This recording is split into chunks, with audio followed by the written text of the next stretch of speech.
السلام علیکم ورحمۃ اللہ وبرکاتہ۔ میرے انتہائی واجب الاحترام سامعین اعظام،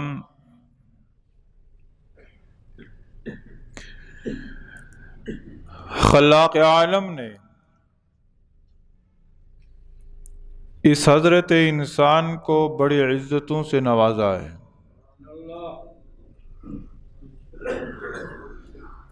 اللہ تعالیٰ کی بے شمار مخلوقات ہیں، کم و بیش 18,000 سے زیادہ مخلوقات ہیں رب کی۔ ان تمام تر مخلوقات میں سے اللہ رب العزت نے اس حضرت انسان کو فضیلت دی ہے، اور اس حضرت انسان کو اللہ رب العزت نے اشرف المخلوقات کا لقب دیا ہے۔ قرآن مجید فرقان حمید کے اندر اللہ خود فرماتا ہے کہ وَلَقَدْ كَرَّمْنَا بَنِي آدم، تحقیق ہم نے بنی آدم کو عزتوں سے نوازا ہے۔ اور پھر اس بنی آدم میں سے اللہ رب العزت نے اسے نوازا جسے ایمان کی دولت سے مالا مال کیا، جسے کلمہ پڑھنے کی توفیق دی، جسے اپنے در پر جھکنے کی توفیق دی، جسے در در سے اٹھایا اور ایک در پر جھکایا، اسے فضیلت دی۔ اور پھر ان میں سے اللہ رب العزت نے انہیں فضیلت عطا فرمائی کہ جنہیں اپنے حبیب کی امت میں پیدا فرمایا۔ یہی وجہ ہے کہ روایات کے اندر آتا ہے اللہ تعالیٰ نے تمام امتوں کی سرداری امت محمدیہ کو عطا فرمائی ہے، اور میرا اور آپ کا شمار جو ہے یہ امت محمدیہ میں ہے۔ یہ خلاق عالم کا بہت بڑا احسان ہے، اللہ تعالیٰ کا بہت بڑا فضل ہے۔ اور پھر اس امت محمدیہ پر اللہ تعالیٰ نے خصوصی انعام یہ فرمایا اپنے حبیب کے صدقے، اپنے حبیب کے طفیل، کہ اے میرے حبیب اپنی امت کو بتا دو اگر تم سے کوئی گناہ سرزد ہو جائے تو پریشان نہ ہونا، بلکہ عاجزی اور انکساری اختیار کرتے ہوئے میرے در پہ جھک جانا، میں تمہارے گناہوں کو معاف کر دوں گا۔ اور ہاں، میں فی الفور تمہارے گناہوں کے پردے چاک نہ کروں گا، میں تمہارے گناہوں کو بھی چھپاؤں گا۔ حالانکہ اس سے پہلے کی جو امتیں گزری ہیں وہ گناہ کرتی تھی نا تو ان کی پیشانی پہ لکھا جاتا تھا، رات کو گناہ ہوا دروازے پہ لکھا گیا، پیشانی پہ لکھا گیا۔ لیکن اللہ رب العزت نے اپنے حبیب کے صدقے اس امت کو یہ فضیلت عطا فرمائی کہ یہ گناہ کرے گی، پر اس گناہ کا کسی کو علم نہ ہوگا جب تک کہ رب نہ چاہے، اور اگر یہ بندہ اللہ کی بارگاہ میں اس گناہ کی معافی مانگ لے گا تو اللہ اس کے نامہ اعمال میں سے بھی گناہ کو مٹا دے گا۔ لیکن یہ تمام تر فضیلتیں کس کے لیے ہیں؟ یہ اس کے لیے ہیں کہ جو گناہ کو گناہ سمجھتا ہے، جو اپنے مقام اور مرتبے کو سمجھتا ہے، اور جو گناہ کو گناہ ہی نہ سمجھے اور گناہ پر مداومت اختیار کر لے، اور گناہ پر ڈٹائی اختیار کر لے، اور گناہ پر شرمندگی لانے کے بجائے وہ گناہ پر ڈٹ جانا اپنے آپ کو پسند کرے، ایسے شخص کا انجام بڑا خطرناک ہے۔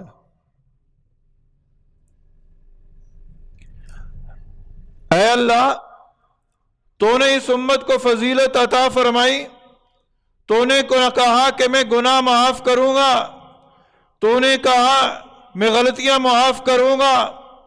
اے اللہ، گناہ معاف ہو بھی جائیں، غلطیاں معاف ہو بھی جائیں، ہماری عمریں کم ہیں، ہماری زندگی کی میعاد کم ہے، ہم اعمال کے اعتبار سے ان لوگوں تک نہیں پہنچ سکتے کہ جن کی عمریں 2-2 سال، 400 سال، 1000 سال۔ اے اللہ ان کے اعمال تو ہم سے زیادہ، اے اللہ پھر ہم کدھر جائیں؟ قربان جائیں آقا دو جہاں نبی کریم صلی اللہ علیہ وسلم کی شفقتوں پر کہ انہوں نے یہی سوال رب سے کیا، اللہ نے جواب دیا میرے محبوب پریشان نہ ہو، میں آپ کی امت کو چند لمحے ایسے عطا کر دوں گا کہ ان لمحوں کے اندر اگر وہ عبادت کریں گے تو ان کی عبادتیں میں 1000 سال والی عبادتوں سے افضل کر دوں گا۔ میں انہیں چند مہینے عطا کروں گا، میں انہیں چند لمحے عطا کروں گا، میں انہیں چند ساعتیں عطا کروں گا، میں انہیں چند مواقع عطا کروں گا۔ خوش نصیب ہوں گے وہ لوگ جو ان لمحات سے فائدہ اٹھا کر اپنے رب کا قرب حاصل کر لیں گے۔ یوں سمجھ لیجئے رب کی رحمتوں نے دروازے کھول رکھے ہیں، رب کی رحمتوں کا دروازہ کھلا ہے، وہ باب رحمت کھلا ہے، پر ہم ہی کمزور ہیں کہ اس رحمت والے دروازے سے داخل ہونے کی کوشش ہی نہیں کرتے۔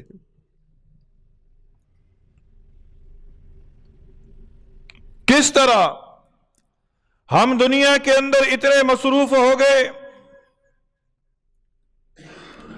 ابھی زمانہ ماضی بعید کی بات نہیں کرتا، ابھی یہ 1-2 مہینے سامنے رکھ لیں، ہم دنیا کے اندر اتنے مست ہو گئے، دنیا کے اندر اتنے آگے چلے گئے کہ ہمیں یہ بھی نہ پتا چلا کہ شب معراج گزر گئی، شب معراج گزر گئی۔ ہم تو مصروف تھے اپنی اپنی پارٹیوں کے پرچم بلند کرنے میں، ہم تو مصروف تھے اپنے اپنے کینڈیڈیٹ کو جتوانے میں، ہم تو مصروف تھے اپنا نام دنیا کی بہترین لسٹوں میں لکھوانے میں، لیکن ہم بھول گئے کہ شب معراج گزر گئی۔ اور شب معراج ہے کیا؟ یہ وہی جانے گا نا کہ جسے شب معراج کا علم ہوگا۔ گزشتہ رات، یہ گزرنے والی جو رات ہے، اس سے پہلے والی رات بدھ اور جمعرات کی رات شب معراج تھی، اور شب معراج جس کو سمجھ آ جائے، شب معراج جو زبانی یاد کر لے، شب معراج جو اپنی زندگی کے اوراق پر لکھ لے، یاد رکھ لینا کبھی بھی وہ گناہ پر مداومت اختیار نہیں کرے گا۔ وہ شخص پھر اپنے مقام اور مرتبے کو پہچانے گا۔ شب معراج کے اندر ہوا کیا؟ ایک تو مشہور واقعہ، آپ صلی اللہ علیہ وسلم مسجد حرام سے مسجد اقصی تک گئے، پھر مسجد اقصی سے لے کر 7واں آسمان اوپر گئے۔ ایک تو یہ واقعہ ہے، لیکن اے حضرت انسان، یہاں واقعہ سنانا مقصود نہیں ہے، یہاں اس واقعے سے جو اسباق ملتے ہیں ان کو سنانا مقصود ہے۔ شب معراج کا تعلق ہمارے عقیدے کے ساتھ بھی ہے۔ آج نام نہاد فلاسفر جنہوں نے دنیا کو اپنا مسکن بنا رکھا ہے اور یوں سمجھتے ہیں کہ سب کچھ دنیا ہی ہے، دنیا کی حقیقت وہ سمجھ نہیں پا رہے، وہ دنیا کو عبد الآباد سمجھتے ہیں۔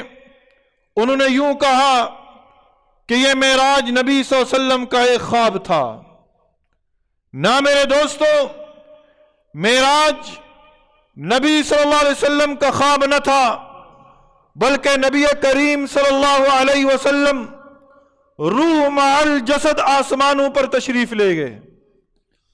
جن قدموں سے آپ مکہ مکرمہ کی دھرتی پر چلتے تھے انہی قدمین کے ساتھ اب عرش مبارک تک جا پہنچے ہیں. یہ ہمارا عقیدہ ہے. آپ صلی اللہ علیہ وسلم کا معراج جسمانی معراج تھا. آپ اپنے مکمل جسم مبارک کے ساتھ آسمانوں پر تشریف لے گئے. اس کا تعلق تو ہمارے عقیدے کے ساتھ ہے.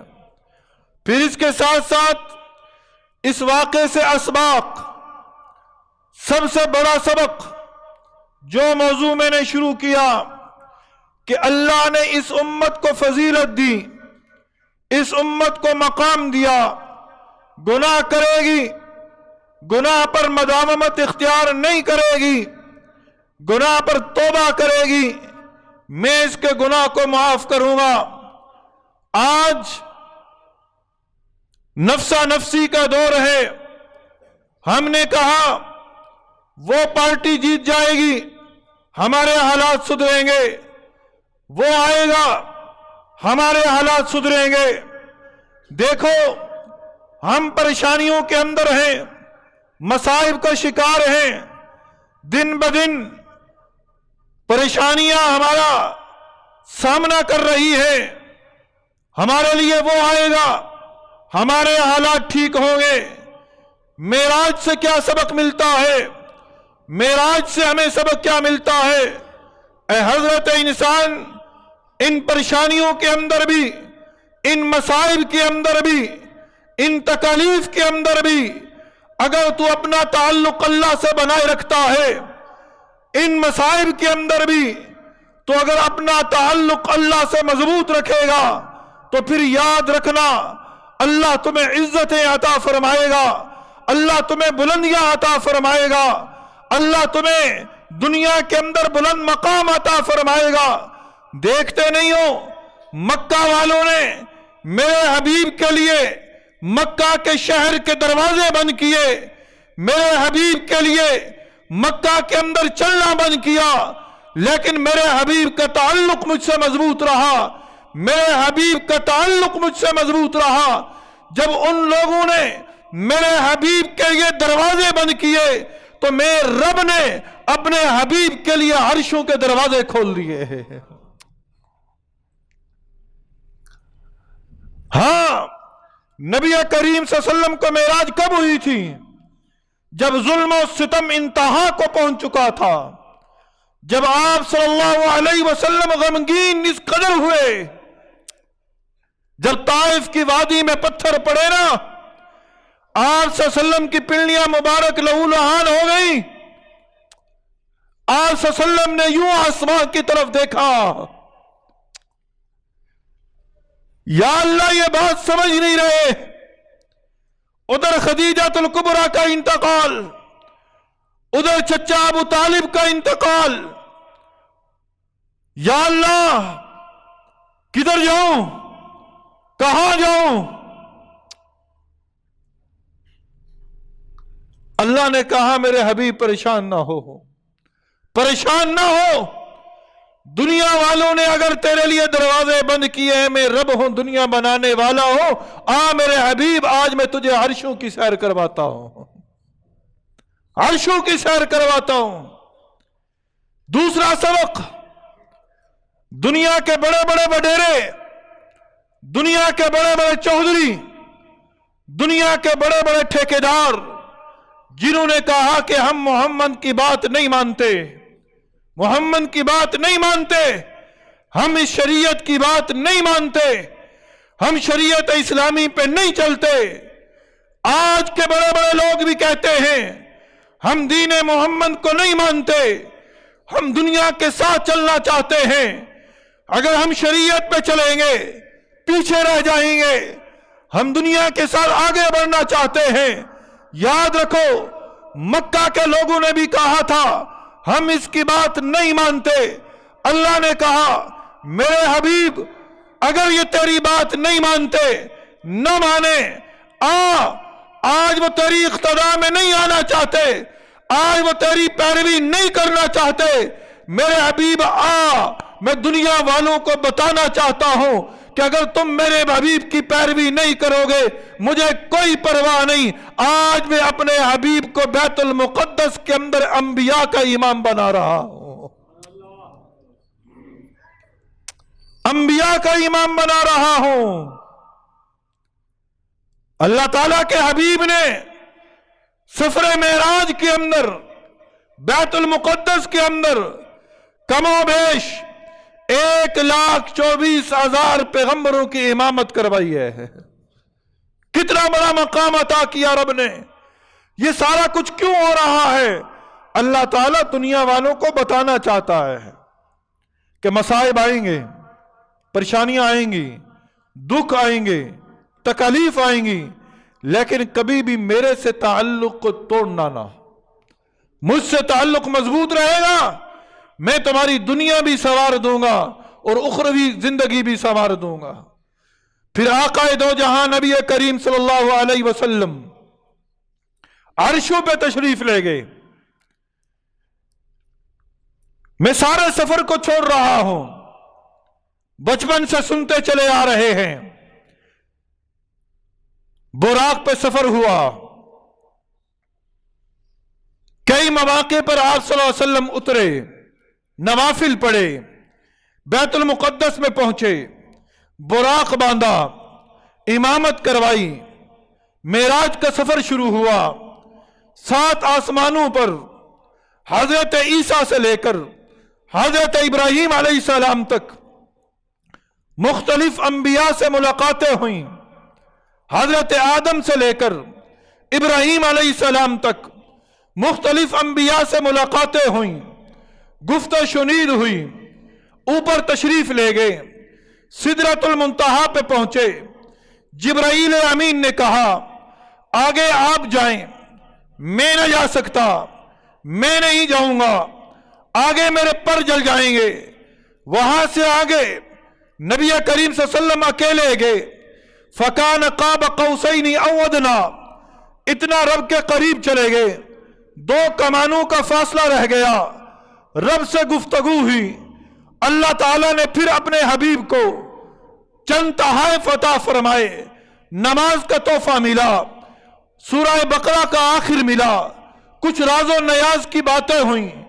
اسی دوران اللہ تعالیٰ نے اپنے حبیب کو جہنم کے مشاہدہ کروایا، کچھ ایسی جماعتوں پر سے آپ کا گزر ہوا جو غلطیوں کے اندر تھی اور ان غلطیوں کی وجہ سے انہیں سزا مل رہی تھی۔ جبرائیل امین سے پوچھا یہ سزا کیسی؟ جبرائیل امین نے کہا اے اللہ کے نبی، یہ گناہ کر رہے ہیں، اس گناہ کی وجہ سے انہیں یہ سزا مل رہی ہے۔ ہاں، آج سے 1450 سال پہلے میرے اور آپ کے نبی، آمنہ کے لال، عبداللہ کے نور نظر، تمام انبیاء کے امام، شافع معاشر، ساقی کوثر، اللہ کے حضور پہنچے۔ اللہ نے بتا دیا کہ آپ کی امت کے لوگ اگر یہ گناہ کریں گے میں انہیں یہ سزا دوں گا۔ نبی نے آ کر بتا دیا یہ گناہ کرو گے یہ سزا ملے گی۔ آج 1450 سال کے بعد بھی ہم اپنے حالات کو دیکھتے ہیں، ہمارے اندر بھی وہ گناہ آج سرایت کر چکے ہیں، آج وہ گناہ عام ہو چکے ہیں۔ لیکن یہ گناہ کرتے وقت کبھی ہم نے یہ سوچا، مجھے اور آپ کو سزاؤں کا بھی پتا ہے، مجھے اور آپ کو ان گناہوں کے انجام کا بھی پتا ہے، پھر اس کے باوجود ہم کیوں نہیں رک رہے گناہ سے؟ اس لیے نہیں رک رہے کہ ہمارے دلوں کے اندر دنیا کی محبت رچ اور بس چکی ہے۔ ہم نے کہا دنیا ہی اوڑھنا بچھونا ہے، ہم نے کہا دنیا میں ہی مزے ہیں، ہم نے کہا دنیا میں ہی سارا سکون ہے۔ نہ اللہ کی قسم، دنیا کے اندر سکون نہیں ہے، دنیا تو قید خانہ ہے۔ جس طرح قیدی قید خانے میں دل نہیں لگاتا، اس طرح ایمان والا دنیا میں دل نہیں لگاتا۔ سکون ایمان والے کے لیے جنت کے اندر رکھا ہے، اللہ نے جنت کے اندر رکھا ہے۔ اور پھر وہ کون سے گناہ ہیں؟ آج ان کو ذکر کوئی نہیں کرتا۔ اور انتہائی افسوس کے ساتھ یہ کہنا پڑ رہا ہے، ابھی الیکشن کی گہما گہمی کے اندر ہم نے یہ گناہ اتنی کثرت سے کیا ہے، اتنی کثرت سے کیا ہے، اتنی کثرت سے کیا ہے کہ اللہ کی قسم زمین بھی کانپ اٹھی ہوگی، زمین بھی کانپ اٹھی ہوگی۔ اتنے سارے گناہ کرنے کے بعد ہم سوچ بیٹھے ہیں کہ ہمارے لیے حکمران جو آئیں گے وہ عمر بن عبدالعزیز جیسے ہوں گے، وہ عمر فاروق جیسے ہوں گے۔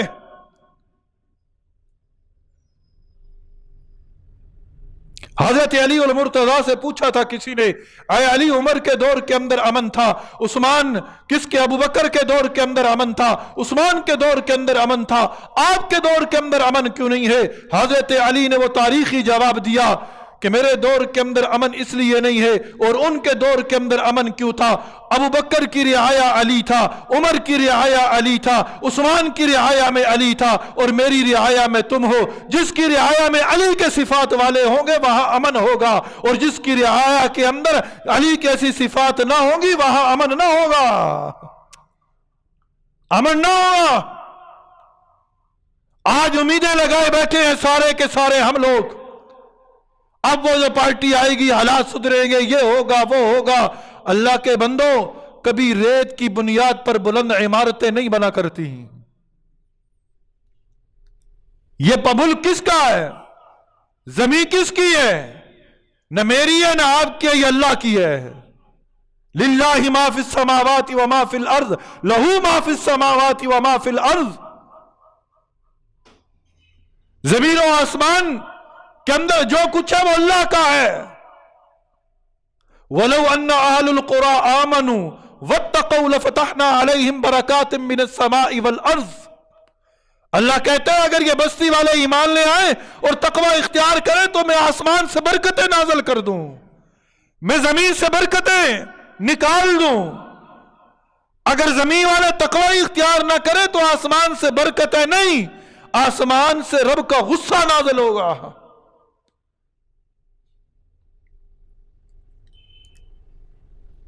نبی صلی اللہ علیہ وسلم کو گزر ہوا ایک جماعت پر سے، جماعت کون سی تھی؟ لمبے لمبے ناخن تھے، اللہ ہماری حفاظت فرمائے ہیں،